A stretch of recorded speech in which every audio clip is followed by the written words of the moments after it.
Добрый день, дорогие друзья!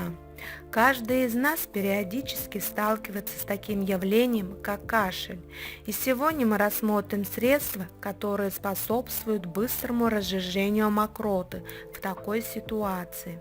А с вами канал Долголетие. Способы продления жизни. Приятного просмотра! Будет сухой или влажный кашель, наши рецепты помогут вам мягко и безвредно обезопасить слизистую. Чтобы обеспечить переход сухого кашля во влажный, а уж если он не изначально будет таковым, то до его исчезновения.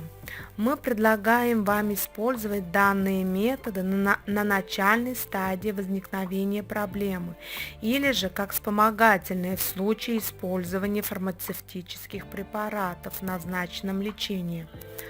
Параллельно для ускорения лечебного эффекта возможно использование согревающих мазей и применение горчичников, но только при отсутствии повышенной температуры. Важно помнить, что при кашле, который сопровождается появлением кровянистой, зеленой или желтой мокроты с болью в груди и температурой выше 38 градусов, продолжительностью более 2 недель, следует незамедлительно обратиться к врачу.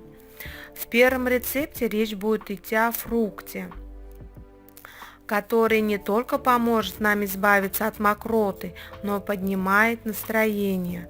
Для его приготовления нам понадобится 1 кружка сахара с водой и 2 спелых банана среднего размера. Плоды должны пропустить через сито и переложить натертую массу в кастрюлю со сладкой горячей водой и немного подогревая смесь, не доводя до кипения. Применяется это средство по 100-200 мл 2 или же 3 раза в день. Перед употреблением рекомендуется подогревать готовую смесь или же создавать свежую. Основой второго рецепта является теплое молоко. К нему мы добавляем в равных пропорциях щелочную минеральную воду и свежевыжатый морковный сок. После того, как мы соединим эти ингредиенты, нам понадобится немного меда. Принимать такой напиток обязательно нужно только в теплом виде, потому что компоненты быстрее всасываются, чтобы обеспечить быстрое выздоровление. Принимать такое средство мы можем до 6 раз в день по 100 мл. Третье средство подойдет исключительно взрослым, так как содержит в своем составе алкоголь. Для начала нам понадобится 2 целых лимона без косточек, но с кожурой, 2 или 3 зубчика чеснока. Пропускаем ингредиенты через мясорубку, смешиваем со стаканчиком сахара, перекладываем полученную смесь в небольшую кастрюлю и добавляем пол-литра пива. Затем перемешиваем, накрываем крышкой, ставим емкость на кипящую водяную баню на 30 минут.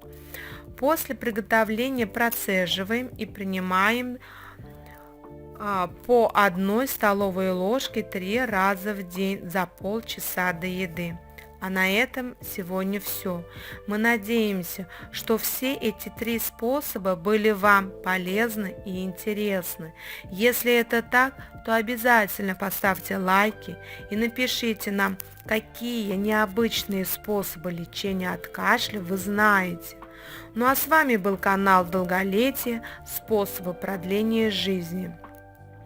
Всем здоровья и долгих лет жизни. Пока-пока.